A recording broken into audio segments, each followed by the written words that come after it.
함께 사도신경 고백하심으로 새벽 기도회를 시작하도록 하겠습니다. 나는 전능하신 아버지 하나님 천지의 창조주를 믿습니다. 나는 그의 유일하신 아들 우리 주 예수 그리스도를 믿습니다. 그는 성령으로 잉태되어 동정녀 마리아에게서 나시고 본디오 빌라도에게 고난을 받아 십자가에 못 박혀 죽으시고 장사된 지 사흘 만에 죽은 자 가운데서 다시 살아나셨으며 하늘에 오르시어 전능하신 아버지 하나님 우편에 앉아 계시다가 거기로부터 살아있는 자와 죽은 자를 심판하러 오십니다. 나는 성령을 믿으며 거룩한 공교회와 성도의 교제와 죄를 용서하는 것과 몸의 부활과 영생을 믿습니다. 아멘. 우리 함께 찬송가 79장 주 하나님 지으신 모든 세계 함께 찬양하도록 하겠습니다. 찬송가 79장 주 하나님 지으신 모든 세계입니다.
내 모든 죄를 대속하셨네.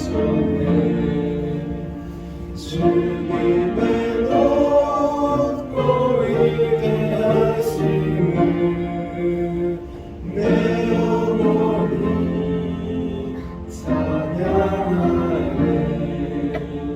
주님을 얻고 위대하심을 내 영혼이 찬양하네. 내 주 예수 세상에 다시 올 때 저 천국으로 날 인도하니 나 겸손히 엎드려 경배하며 영원히 주를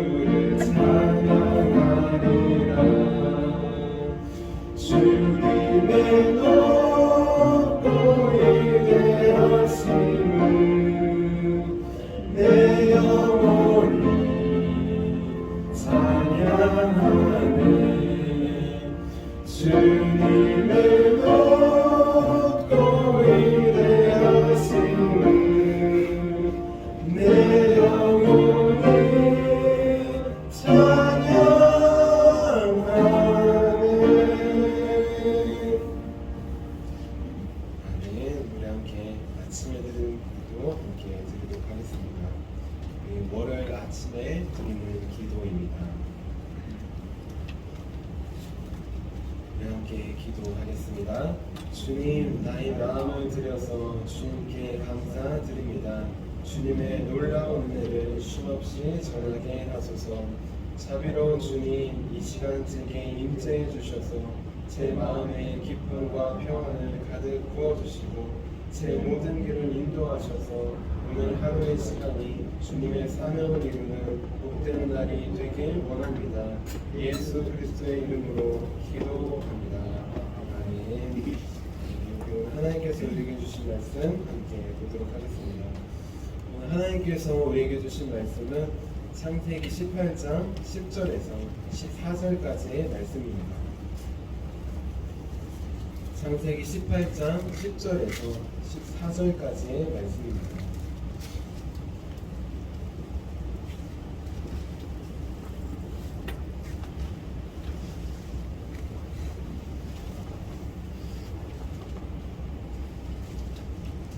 구약성경 21쪽 창세기 18장 10절에서 14절까지의 말씀 한마음 한 목소리로 함께 공독하도록 하겠습니다. 그가 이르시되 내년 이맘때 내가 반드시 내게로 돌아오리니 내 아내 사라에게 아들이 있으리라 하시니 사라가 그 뒤에 장막문에서 들었더라. 아브라함과 사라는 나이가 많아 늙었고 사라에게는 여성의 생리가 끊어졌는지라. 사라가 속으로 웃고 이르되 내가 노쇠하였고 내 주인도 늙었으니 내게 무슨 즐거움이 있으리요. 여호와께서 아브라함에게 이르시되 사라가 왜 웃으며 이르기를 내가 늙었거늘 어떻게 아들을 낳으리요 하느냐.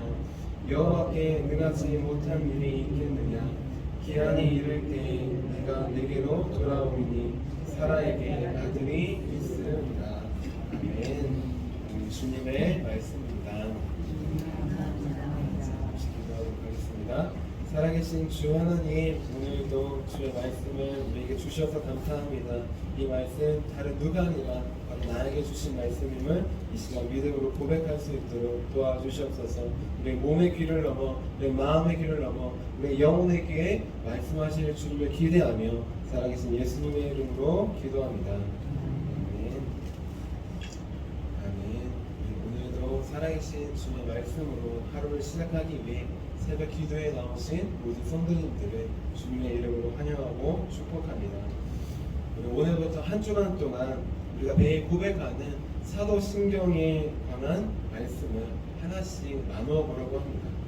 이 시간을 통해서 우리가 매일 고백하는 사도신경의 고백이 입술의 고백을 넘어 믿음의 고백이 되기를 주님의 이름으로 축원합니다. 오늘은 사도신경 첫 번째 시간입니다. 첫 번째 시간으로 하나님에 대한 믿음이라는 제목으로 함께 말씀을 나누겠습니다. 제목을 함께 따라해 볼게요. 하나님에 대한 믿음. 우리 성경책의 맨 앞에 보시면 우리가 매일 배우는 두 가지가 나옵니다. 맨 앞을 한번 보시겠어요? 맨 앞에 보시면 두 가지가 나와요. 무엇일까요? 예수님께서 가르쳐 주신 주기도문과 또 사도들의 믿음의 고백이 담겨있는 사도신경입니다. 자, 주기도문은 예수님께서 가르쳐 주신 기도예요. 제자들에게 기도를 이렇게 가르쳐 주셨어요. 예수님께서 가르쳐 주셨기 때문에 우리는 당연히 매일 주기도문으로 기도를 해야 합니다. 예배를 마칠 때 기도를 합니다. 그러면 사도신경은 주기도문을 하는데 사도신경까지 꼭 해야 되는 걸까요? 그것도 매일 예배 때 고백해야 되는 걸까요? 사도신경을 왜 고백해야 될까요? 그 이유는 사도신경이 바로 우리 기독교를 지켜주는 믿음의 고백이자 교리이기 때문입니다. 우리 사도들은 예수님의 제자들을 말합니다. 예수님의 제자들이 한 명 한 명 죽기 시작했어요. 전도를 하고 선교를 하다가 순교를 당하셨습니다. 마지막까지 살다가 죽은 사도 요한, 그 사도 요한이 또 죽을 때쯤에 많은 이단들이 생겨났습니다. 예수님은 사람이 아니다, 영으로만 오셨다 하는 영지주의도 있고 부활은 이미 지나갔다 라고, 그러니 이제 마음대로 살아도 된다 라고 하는 이단도 있고, 예수님의 재림은 먼 일에 일어날 것이다, 그러니 지금은 우리 마음대로 살아도 된다, 그런 쾌락주의도 있고, 오히려 예수님의 재림이 금방 오니까 아무것도 하면 안 된다, 금욕주의도 있습니다. 부활이 지나갔다는 이단들도 있고 여러 가지 이단들이 생겨났어요. 이런 이단들이 생겨나니까 우리 사도들의 제자였던 초대교회 교부들이라고 있습니다. 사도들의 제자들이 있어요. 그분들이 바로 사도신경을 만들었던 것입니다.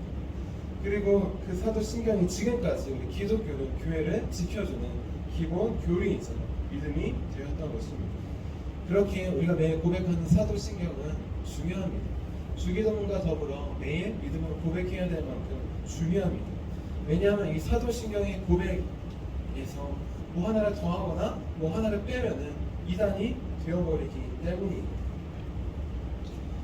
자, 그렇다면 이제 이단으로부터 우리를 보호하기 위해 또 그리스도인으로서 온전한 신앙을 지키기 위해 사도신경에서 고백하는 믿음을 하나씩 살펴보도록 하겠습니다. 우리 사도신경만 잘 배우고 잘 기억하고 또 어떤 의미인지만 정확하게 안다면 여러 가지 이단의 위협이 있지만 빠지지 않을 수 있습니다. 우리를 지켜줄 수 있습니다. 그렇다면 사도신경에서 첫 번째로 고백하는 믿음은 무엇일까요?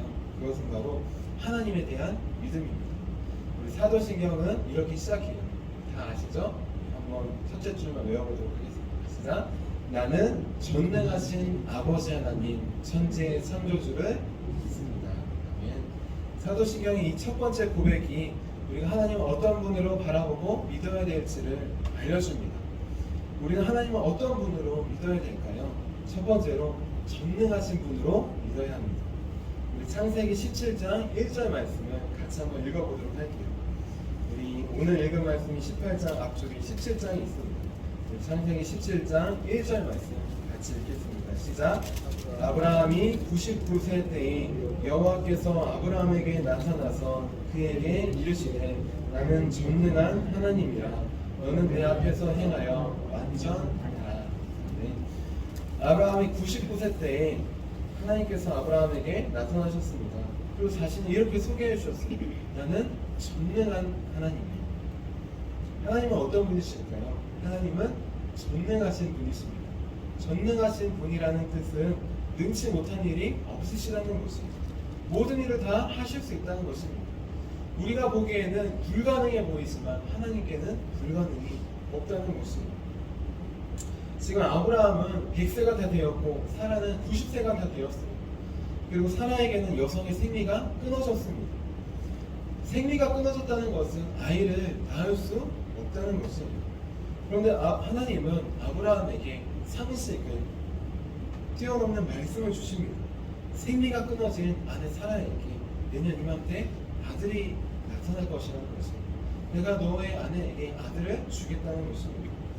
여러분이 만약에 아브라함이라고 한번 생각해 보세요. 아직 100세 되신 분 없죠? 100세라고 생각해 보세요. 그리고 우리 여성분들은 사라라고 생각해 보세요. 생리가 끊어지고 폐경이 오고 90세가 되었습니다. 나는 100세가 되었어. 그럼 하나님께서 이 아내에게 또 사라에게 내년 이맘때 아들을 낳을 것이다 라고 말씀해 주셨다면 우리는 믿을 수 있을까요? 지금 우리나라에서 최고령으로 아이를 낳으신 분이 있습니다. 그분은 57세 할머니시에요. 그리고 중국에서 최고령으로 아이를 낳으신 분이 있습니다. 그분은 몇 세이실까요? 그분은 우리나라보다 많은 67세입니다. 전 세계에서 최고령으로 아이를 낳으신 분이 있어요. 이분은 더 많아요. 이분은 인도 할머니신데 무려 74세입니다. 57세, 67세, 74세 거의 다 폐경이 오고 이제 생리가 끊어졌을 텐데 아이를 낳았어요. 그래서 중요한 건 이분들은 다 의학적인 도움을 받아서 아이를 낳았습니다. 시험관 시술 같은 그런 의학적인 도움을 받아서 아이를 낳은 것입니다. 아이를 낳을 때도 자연분만으로 나온 게 아니라 보통 제왕절개를 해서 낳았습니다. 그런데 아브라함과 사라의 시대에 제왕절개가 없습니다. 시험관 시술 같은 건 없어요. 게다가 아브라함과 사라는 태초부터 지금까지 90세가 된 여인이 생리가 끊긴 여인이 아이가 생겼다는 것은 듣지도 보지도 못했습니다. 그렇게 아브라함과 사라는 하나님의 말씀을 믿지 못했습니다. 믿는다는 것도 우리의 상식과 개념 안에 있을 때 우리는 믿을 수 있어요. 우리 한계를 뛰어넘으면 우리는 사실 믿기가 어렵습니다. 노아 홍수 시대 때 왜 사람들이 도대체 노아의 방주에 안 탔을까요? 그 시대에는 홍수라는 개념 자체가 없었던 시대예요. 만약에 일본이나 동남아처럼 쓰나미 같은 게 한번 왔다면은 네, 지진이 옵니다. 홍수가 옵니다. 누가 살짝 얘기해도 거짓말로 얘기해도 정말 올까? 우리에게는 그런 트라우마가 있어서 다 듣게 되어 있어요. 하지만 그 시대 사람들은 개념 자체가 없었습니다. 아브라함과 사라에게는 90세가 넘은 여인이 아이를 낳는다? 이거는 태초부터 지금까지 이 개념 자체가 없던 일입니다. 그래서 믿지 못했던 것이. 그런데 중요한 건 믿지 못할 수 있지만 아브라함과 사라가 웃었어요. 말도 안 되는 소리라고 하면서 웃었습니다. 그렇게 실수를 터뜨리자 하나님께서 하나님의 말씀을 믿지 못하는 아브라함과 사라에게 이렇게 말씀해 주십니다. 우리 오늘 말씀인 창세기 18장 14절 말씀을 함께 읽어볼게요. 18장 14절 말씀입니다. 함께 읽겠습니다. 시작. 여호와께 응하지 못한 일이 있겠느냐? 기한이 이를 때 내가 내게로 돌아오리니 사라에게 아들이 있으리라. 아멘. 하나님께서 다시 한번 소개시켜 주십니다. 전능한 하나님이라 믿지 못하니까 여호와께 능치 못한 일이 있겠느냐? 여호와 하나님은 능하지 못한 일이 없으신 분이시다. 네가 보기에 불가능하지만 하나님께는 불가능한 일이 없으시다 라고 이야기해주고 있습니다. 말씀해주고 계십니다. 아브라함과 사라는 선택해야 됩니다. 내 불가능한 생각을 믿을지 아니면 하나님의 말씀을 믿을지 선택해야 됩니다. 우리도 오늘 말씀을 통해 선택해야 됩니다. 하나님의 말씀이 불가능해 보일 때 불가능해 보인다는 내 생각과 개념과 그런 경험을 지식을 믿을지 아니면 불가능해 보이지만 변하지 않는 하나님의 말씀을 믿을지 선택해야 됩니다. 전능하신 하나님을 믿는다는 것은 어떤 뜻이냐? 하나님의 변하지 않는 말씀을 믿는다는 것입니다. 그 말씀이 우리가 이해되는 말씀일 수도 있어요. 우리에게 듣기 좋은 말씀일 수도 있어요. 하지만 이해되지 못하는 말씀일 수도 있어요. 우리 마음을 찌르는 말씀일 수도 있어요. 하지만 중요한 건 어떤 말씀이든지 간에 상관없이 그 말씀을 믿는 것, 하나님을 신뢰함으로 믿는 것, 그것이 바로 전능하신 하나님을 믿는 것입니다. 우리 교회를 예를 들어볼까요? 우리 교회가 이제 118년이 됐습니다. 나이로 따지면 아브라함보다 많은 나이예요. 하나님께서 우리 교회 시골이기도 하고 또 나이도 많이 들었고 어떻게 보면은 노년처럼 저물어 간다고 볼 수도 있습니다. 그런데 우리 교회에게 다시 한번 회복과 부흥의 말씀을 주신다면 다시 예전보다 더 부흥과 회복을 하실 거라고 하신다면 여러분들은 믿으실 수 있겠습니까? 제가 들어도 하나님 과연 가능할까요? 반신반의할 것 같아요. 실수는 아니지만 그래도 정말 그럴 수 있을까? 하는 마음이 들 수 있을 것 같습니다. 저도 그런 마음이 있었고 지난 3년 동안 사실 제 밑바닥에도 그렇게 될 수 있을까라는 그런 마음이 있었어요. 그런데 아예 그런 생각을 하지 못하고 믿음이 없이 바라보고 살아가니까 하나님께서 반년 전에 꿈을 주셨습니다. 우리 지난번 설교 때도 말씀드렸는데 청년부 예배를 드리는데 많은 청년들이 와서 작은 예배당을 꽉 채우면서 함께 예배드리는 모습을 보여주셨어요. 꿈을 꾸지 않으니까 하나님께서 꿈을 주시는 것입니다.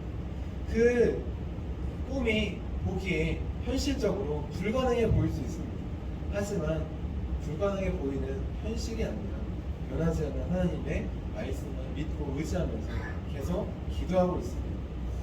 아브라함에게 수많은 민족과 자녀들을 주신다고 했을 때 아브라함이 본 것은 이삭 하나밖에 없어요. 하지만 아브라함은 보았습니다. 수많은 민족을 보았고 그 민족의 후손으로 오신 예수 그리스도까지 보았습니다. 어떻게 보았을까요? 그는 믿음으로 보았던 것입니다. 제 때에 우리 때에 하나님께서 말씀하신 또 회복과 구원이 눈에 보이지 않을 수 있어요. 하지만 중요한 건 하나님께서 말씀해 주신다면 마음을 주신다면 그 말씀은 반드시 이루어진다는 것입니다. 그렇기 때문에 이제 그냥 믿음 없이 살아가는 건 아니라 주님께서 우리 교회를 다시 한번 회복시키고 부흥시키신 그 말씀을 의지함으로 아브라함처럼 나아가는 저와 여러분이 되시기를 주님의 이름으로 축원합니다. 우리 둘째로 하나님을 어떤 분으로 믿어야 될까요? 둘째로 나의 아버지로 믿어야 합니다. 요한복음 20장 17절 말씀 제가 읽어드릴게요.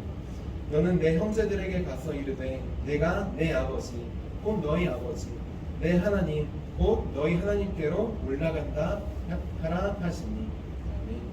하나님은 누구의 아버지이실까요?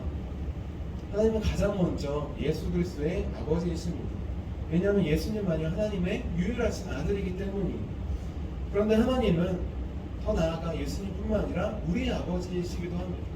왜냐하면 하나님께서 우리를 사랑으로 만들어주셨기 때문이에요. 하나님께서 우리를 만들어주셨기에 우리 아버지가 됩니다.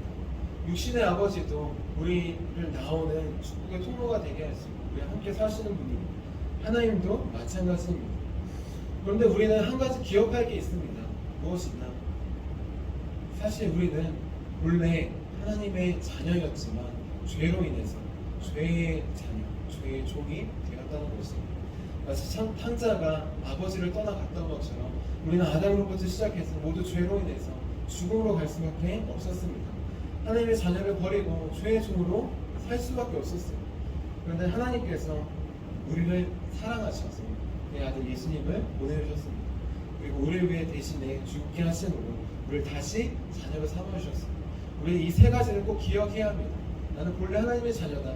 끝이 아니라 본래 하나님의 자녀였지만 죄로 인해서 죄의 종이 되었고 더 나아가 예수님의 보혈로 다시 하나님의 자녀가 되었음을 기억해야 합니다.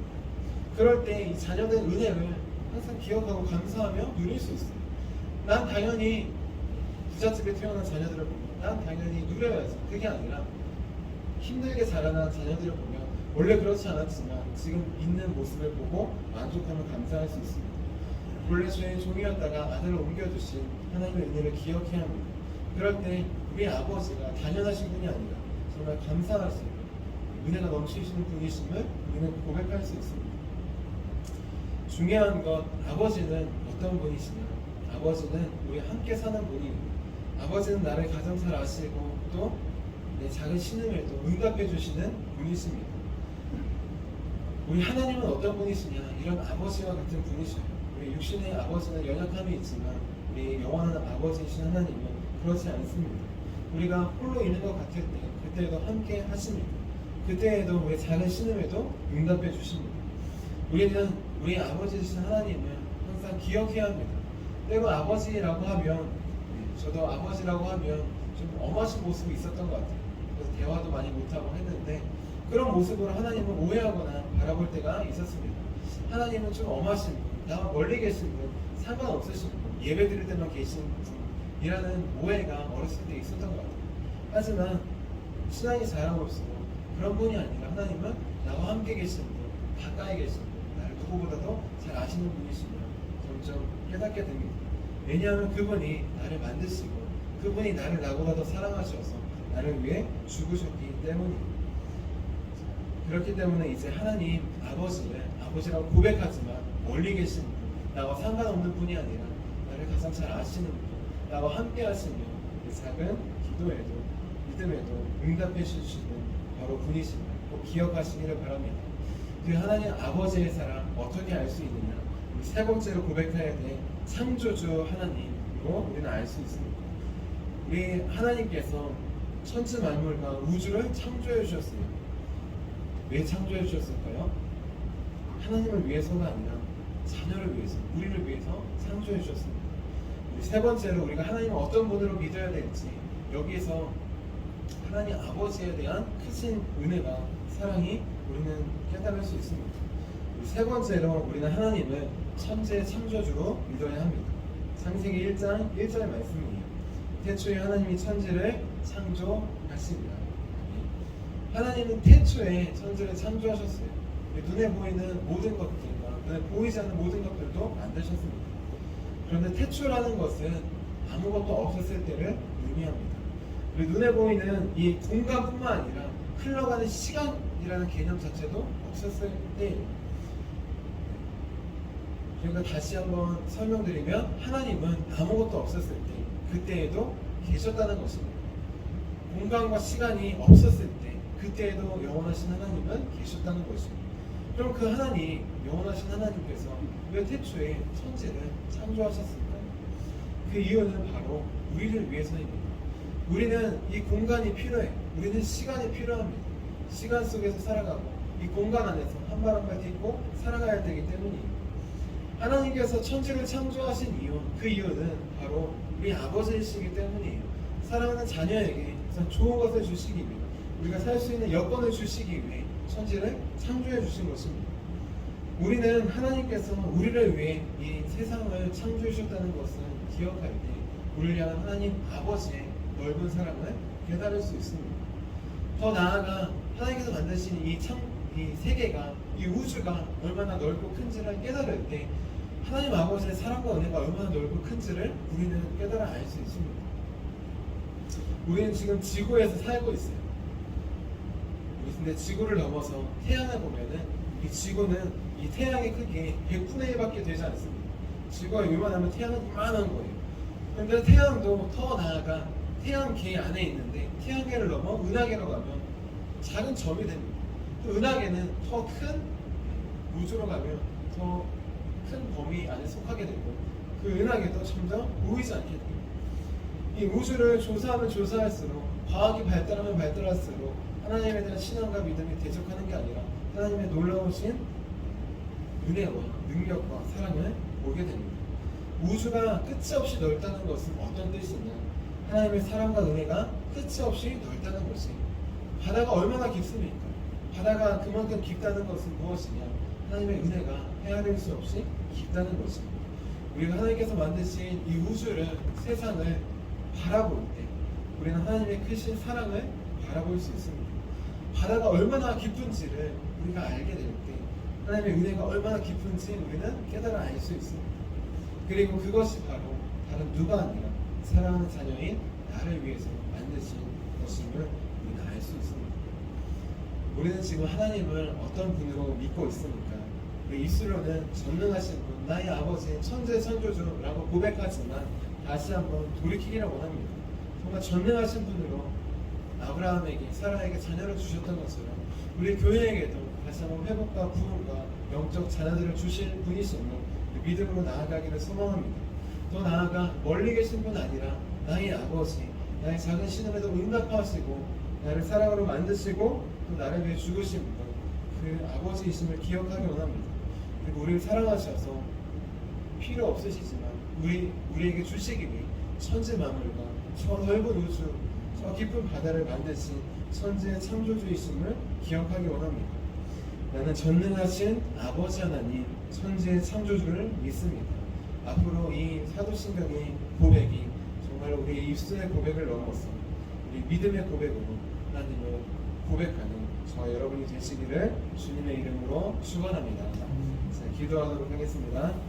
살아계신 하나님, 주님은 능치 못한 일이 없으신 전능하신 하나님이심을 이 시간 돌아보며 고백합니다. 하나님, 우리 눈에는 불가능해 보이지만 우리 교회들을 하나님 한번 회복시켜 주시옵소서. 다시 한번 부흥의 불길로 새롭게 하여 주시옵소서. 우리 시대에는, 우리의 눈에는 보이지 않을 수 있고 작은 한 영혼 한 영혼이 세워질 수 있지만 더 나아가 주님께서 이루신 놀라운 은혜를 바라봅니다. 하나님께서 다시 한번 우리 교회에, 우리 기독교에 부흥과 회복을 주시옵소서. 하나님, 주님을 나의 아버지로 고백합니다. 하나님, 나 멀리 계신 분 아니라 나와 가까이 계시고 나를 사랑하시고 내 작은 신음에도 응답하시는 나의 아버지로 고백합니다. 날마다 나의 아버지 되신 주님과 교제할 수 있도록, 동행할 수 있도록, 주님과 대화하며 살아갈 수 있도록 도와주시옵소서. 사랑하는 자녀를 위해 천지 만물과 우주를 창조해 주신 창조주 하나님의 놀라우신 은혜를 바라봅니다. 저 우주보다 더 넓고 저 바다보다 더 깊은 주님의 사랑과 은혜를 항상 세상을 바라보며 하늘과 땅을 바라보며 살 수 있도록, 고백할 수 있도록, 높일 수 있도록 도와주시옵소서. 다른 누가 아니라 나를 사랑하셔서 오시고 죽으신 살아계신 예수 그리스도의 이름으로 기도합니다. 아멘. 우리 함께 주기도문 하도록 하겠습니다. 하늘에 계신 우리 아버지, 아버지의 이름을 거룩하게 하시며 아버지의 나라가 오게 하시며 아버지의 뜻이 하늘에서와 같이 땅에서도 이루어지게 하소서. 오늘 우리에게 일용할 양식을 주시고 우리가 우리에게 잘못한 사람을 용서해 준 것 같이 우리의 죄를 용서해 주시고 우리를 시험에 빠지지 않게 하시고 악에서 구하소서. 나라와 권능과 영광이 영원히 아버지의 것입니다. 아멘. 아멘. 우리 함께 설교 능력을 위해서 함께 기도하도록 하겠습니다. 설교 능력을 위해서 함께 기도하도록 하겠습니다.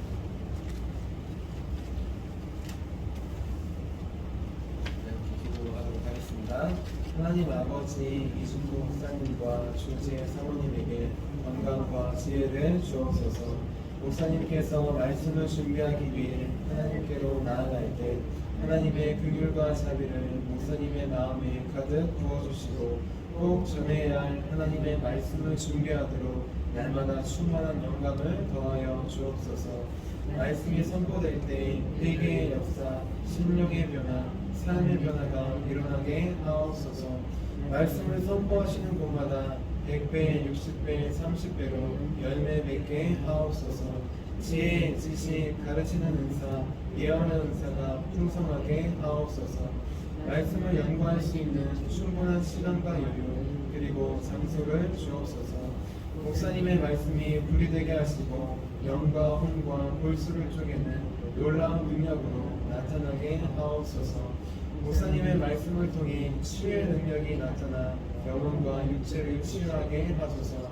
선포된 모든 말씀은 반드시 책으로 만들어져 전 세계 사람들에게 양육 교재로 활용되게 하옵소서. 아멘. 아멘. 이 시간 하나님을 나의 아버지이시자 창조주이시자 전능하신 분으로 고백할 수 있도록 우리 함께 주님의 이름 3번 부르시고 기도하도록 하겠습니다. 주여, 주여.